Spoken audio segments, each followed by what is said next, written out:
بسم اللہ والصلاة والسلام علی من لا نبی بعد اما بعد فاعوذ باللہ من الشیطان الرجیم بسم اللہ الرحمن الرحیم۔ سورۃ النساء آیت نمبر 43 کے اندر اللہ تعالیٰ نے مومنوں سے خطاب کرتے ہوئے بیان فرمایا، یا ایھا الذین آمنوا، اے لوگو جو کہ ایمان لائے ہو۔ مومنوں سے، آپ سے اور میرے سے اللہ تعالیٰ مخاطب ہو رہے ہیں، کچھ احکامات اللہ تعالیٰ دینے لگے ہیں، کچھ انسٹرکشنز دینے لگے ہیں۔ کیا بیان فرمایا؟ لا تقربوا الصلاۃ وانتم سکارى، تم نماز کے قریب نہ جاؤ جب تک تم نشے کی حالت میں ہو۔ ٹھیک ہے، نشے کی حالت کو ڈیفائن کیسے کریں کہ انسان نشے کی حالت میں ہے؟ فرمایا اس کا ایک فارمولا دیا، اس فارمولے کے اندر اپنی کنڈیشن کو پٹ کریں، آٹومیٹکلی پتہ چل جائے گا کہ بھئی یہ نشے کی حالت میں ہے کہ نہیں۔ وہ فارمولا یہ حتی تعلموا ما تقولون، جب تک تم یہ نہ جان لو کہ کہا کیا جا رہا ہے، یعنی کیا آیات پڑھی جا رہی ہیں یا تم کیا پڑھ رہے ہو، جب تک تمہیں یہ پتہ نہ لگے تب تک اس کا مطلب تم نشے کی حالت میں ہو۔ وہ یہ بھی ہو سکتا ہے آپ نے کوئی نشہ کیا ہے، یا آپ کوئی شراب کی حالت کے اندر ہے، یا آپ نے کوئی بھنگ پیا، یا اس طرح کوئی بھی آپ نے نشے والی چیز لی ہے، یوز کی ہے، اس سے آپ کا دماغ جو ہے وہ فی الوقت اپنی اوریجنل کنڈیشن کے اندر موجود نہیں ہے۔ یہ حالت جو ہے نشے کی کیفیت ہے۔ کیوں؟ کیونکہ اس کے اندر آپ کو پتہ نہیں لگ رہا کہ میں کیا پڑھ رہا ہوں۔ ٹھیک ہے، پہلی چیز تو یہ۔ دوسری یہ کہ نیند کا غلبہ ہی اتنا زیادہ ہوا پڑا ہے کہ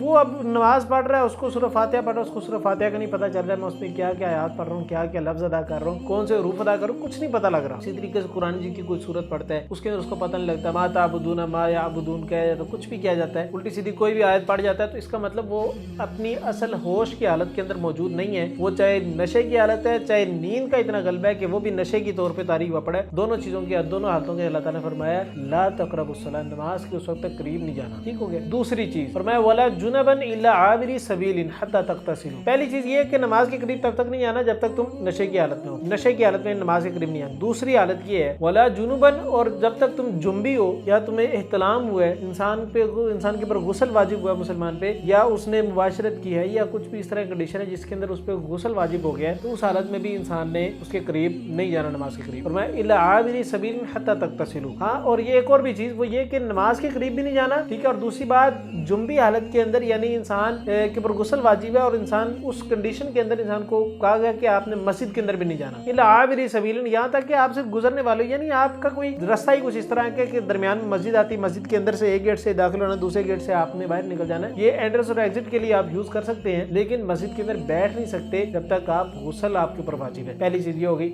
میں حتی تغتسلوا، یعنی جب تک غسل نہیں کر لیتے تب تک جو سے ہے وہ جنبی حالت کے اندر مسجد میں داخل نہیں ہو سکتے، یعنی مسجد میں داخل ہونا ہے پاک حالت میں، کیونکہ مسجد اللہ تعالیٰ کا گھر ہے، مسجد جگہ پاک ہوتی ہے، اس لیے وہاں پر جو لوگ جاتے ہیں ان کو بھی پاک ہونا ضروری ہے۔ فرمایا وَإِن كُنتُم مَرْضَىٰ أَوْ عَلَىٰ سَفَرٍ أَوْ جَاءَ أَحَدٌ مِّنكُم مِّنَ الْغَائِطِ أَوْ لَامَسْتُمُ النِّسَاءَ فَلَمْ تَجِدُوا مَاءً فَتَيَمَّمُوا صَعِيدًا طَيِّبًا۔ اللہ تعالیٰ نے ایک اور چیز بیان فرمایا کہ اگر تم مریض ہو یا تم سفر کی حالت میں ہو، مریض ہو یا پھر سفر کی حالت میں، دو حالتوں میں، أَوْ جَاءَ أَحَدُكُم مِّنكُم مِّنَ الْغَائِطِ، یا تیسری چیز یہ کہ تم ابھی پخانہ کر کے آئے ہو یا کہ واش روم سے ہو کے آئے ہو، او لامستم، یا تم نے چھوا اپنی بیویوں کو، ان چار چیزوں میں سے کوئی بھی کام ہوا ہے، ٹھیک ہے، تو تم نے کیا کرنا ہے؟ فوراً سے پاکیزگی حاصل کرنی ہے۔ اگر جو سے پانی نہ ملے، طہارت کرنی ہے، غسل کرنا، پانی نہیں مل رہا تو کیا کریں ان چاروں کنڈیشن کے اندر؟ فرمایا فلم تجدوا ماء، اگر تمہیں پانی نہ ملے تو کیا کرنا ہے یا اللہ؟ فتیمموا صعیدا طیبا، تو تم نے تیمم کر لیں ان چاروں کنڈیشن میں۔ پہلی کنڈیشن کیا تھی؟ سفر کی حالت میں، دوسری کنڈیشن تم بیمار ہو، تیسری کنڈیشن تم ابھی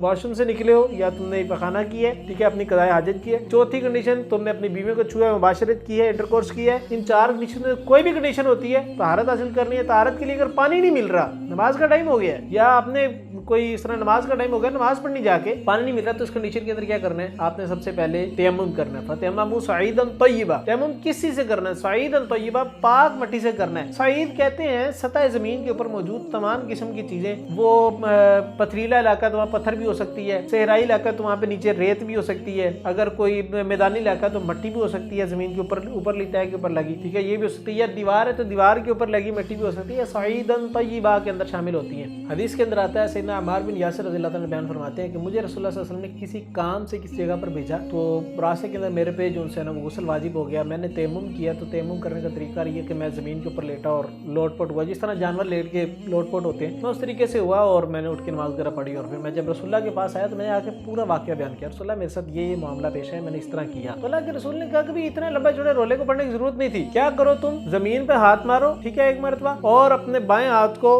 دائیں اوپر ہاتھ کے اوپر مار کے اس طرح جھاڑو یہ کرو. اور اس کے بعد جو سے ہے تم نے سب سے پہلا کام یہ کرنا ہے کہ اپنے چہرے کے اوپر اس طریقے سے ہاتھ پھیرنا ہے, پھر رائٹ ہینڈ اور پھر لیفٹ ہینڈ کی بیک سائڈ پہ اپنے ہاتھ پھیرنا ہے, اور یہ تمہارا تیمم کمپلیٹ ہو گیا. صرف اتنا سے تیمم کا طریقہ ہے, اس سے بڑھ کے کوئی بھی کام نہ کرو, ٹھیک ہے. اتنا مٹی سے جو سے اپنے منہ کو گندا کرنے کی ضرورت نہیں, ملنے کی ضرورت نہیں ہے. سمپلی طریقے سے ہاتھ پھیرو اور اپنے ہاتھوں کی بیک سائڈ پہ پھیرو, یہ تمہارا تیمم ہے. اتنا سے تیمم ہے. اور اللہ تعالیٰ نے دیکھیں اس میں آسانیاں کتنی مسلمانوں کے لیے پیدا کی ہیں, امت محمدیہ کے لیے. ایک دفعہ ایک شخص جو سے ہے اس کے سر کے اوپر چوٹ لگ گئی تو اس پر غسل بھی واجب ہو گیا, تو لوگوں نے کہا کہ نہیں تم غسل ہی کرو, پانی کے ساتھ غسل کرو. تو لوگوں نے اس پہ سختی کی, اس نے پانی کے ساتھ غسل کیا اور اس کی سر کی درد بڑی, چوٹ کی تکلیف کی درد بڑھ گئی اور اس تکلیف کے ساتھ وہ بندہ مر گیا. یہ رسول اللہ صلی اللہ علیہ وسلم کے پاس واقعہ آیا. جب یہ رسول اللہ صلی اللہ علیہ وسلم کے پاس پورا ماجرا سنایا گیا تو اللہ کے رسول نے کہا تم لوگ غارت ہو, تم نے اس شخص کو قتل کر دیے. تیمم بھی تو کیا جا سکتا. تو اللہ تعالیٰ نے اتنی آسانیاں پیدا کی امت محمدیہ کے لیے. امت کے لیے آسانیاں پیدا کرنی چاہیے, نہ کہ تکالیف اور مشکلات پیدا نہیں کرنی چاہیے. اللہ تعالیٰ سے دعا ہے کہ اللہ تعالیٰ ہمیں اس پہ عمل کرنے کی توفیق عطا فرمائے. آیت کے اینڈ میں اللہ تعالیٰ نے کہا کہ ان اللہ کان غفور رحیما. اگر اس کے اندر اس سارے کاموں کے اندر تم سے کوئی غلطی ہوئی تھی, کوئی اونچ نیچ ہو جاتی ہے, تو یاد رکھو ان اللہ کان غفور رحیم, اللہ تعالیٰ بخشنے والا رحم کرنے والا ہے. اللہ تعالیٰ بخشنے والا اور رحم کرنے والا صرف انہی لوگوں کے لیے ہوتا ہے جو لوگ اللہ تعالیٰ کی بتائی ہوئی طریقے کے مطابق زندگی گزارتے ہیں, اللہ تعالیٰ کے بتائے ہوئے اصولوں کے مطابق زندگی گزارتے ہیں, اللہ تعالیٰ کے احکامات پر عمل کرتے ہیں. جن کاموں کو اللہ تعالیٰ کرنے کو حکم دیتے ہیں ان کو کرتے ہیں, جن سے کرنے کو روکتے ہیں اللہ تعالیٰ ان کاموں سے وہ رک جاتے ہیں. ان کے لیے اللہ تعالیٰ غفور رحیم ہے. That's it. اللہ تعالیٰ سے دعا ہے کہ اللہ تعالیٰ ہمیں اس پر عمل کرنے کی توفیق عطا فرمائے, اور جو غلطی کوتاہی ہمارے سے ہو اللہ تعالیٰ ہمیں معاف فرما دے. سبحانک اللہم و بحمدک اشہد ان لا الہ الا انت استغفرک و اتوب الیک. السلام علیکم و رحمۃ اللہ وبرکاتہ.